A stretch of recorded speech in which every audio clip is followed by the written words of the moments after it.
by Laura Resau, Chapter 1, Section 2.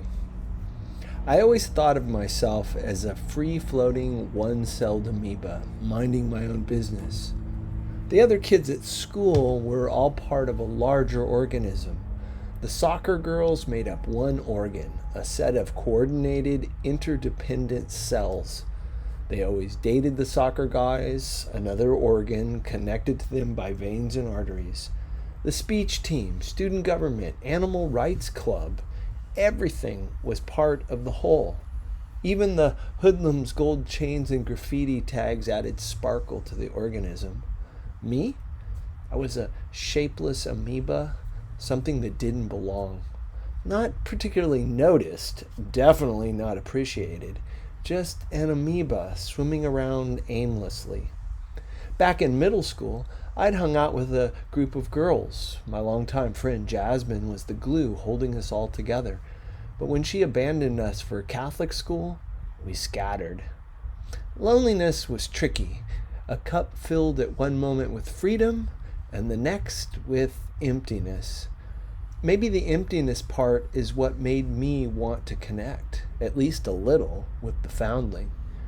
In the week after the hospital visit, some families who'd heard about the orphan on Latino radio stations tried to claim him, but no one could describe his distinguishing characteristic, the pink birthmark on his face. By the time the CPS man called us to ask if we wanted to be the boy's foster family, Dika had convinced us by forever moaning, "Oh, this poor boy." We said yes. We gave the boy a futon on the living room floor next to the fish tank. Since we weren't sure how long he'd stay, we didn't get him a real bed. From my room, through the cracked door, I watched him watching the fish, his face bathed in the purple glow of the aquarium light. In the middle of his first night with us, I woke up to pee, and he was gone. I panicked, checked all the rooms in the house, and finally ran outside. 3/4 of a moon shone bright in the sky. Into the yard I ran, barefoot, calling him, "Niño!" I wove around the giant agave, past the gnarled mesquite tree, ignoring the spines in my feet. There, at the end of the yard, behind the crates of old bottles, he lay, sprawled out in the moonlight, next to the wire mesh chicken coop. His mouth hung open, inches from the dirt. I went back to the house for an old down comforter and spread it out, then moved his fragile body onto it. I settled down beside him, wrapping my body around his, my pale arms around his brown ones. "Principito," I whispered. "Little prince." He turned onto his other side, facing me now, his eyes open, a patch of dirt on his cheek just above the birthmark. How had he survived in the desert? They must have saved water for him, rationed it out drop by drop. "Why did you come outside?" I asked in Spanish. "Nothing." "Will you come back inside?" A slight shake of the head. He had seen his parents die. I'd never seen anyone die, never even seen a dead person. I'd imagined it plenty, though. When I was little, something as small as Mom picking me up 10 minutes late threw me into a wild panic. Was she killed in a crash? Was she murdered? Worries wore down a familiar path inside me. Anything could send me running down that path. I studied the foundling's face, inches from mine, and tried to enter his mind. What had his parents looked like when they died? What do heat exhaustion and dehydration do to a body at the end? His breath smelled faintly of milk. His body seemed both solid and ethereal, composed of soil and moonlight.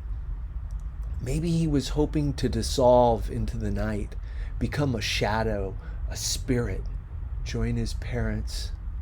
Did he imagine his mother and father floating around in the sky? Did he hope that outside in the moonlight they might find him so far from home? The second night, it was Dika who slept outside with him. Maybe she too tried to lure him in, or maybe, knowing it was hopeless, she simply settled her giant body next to his. Dika was a murky pool of unanswered questions herself. 20 years ago, she'd supposedly bounced around Europe with my great-uncle doing who knew what. They'd lived in Madrid for 3 years, which is where she picked up Spanish. But how she split with him and ended up back in Bosnia in the middle of a war was anyone's guess.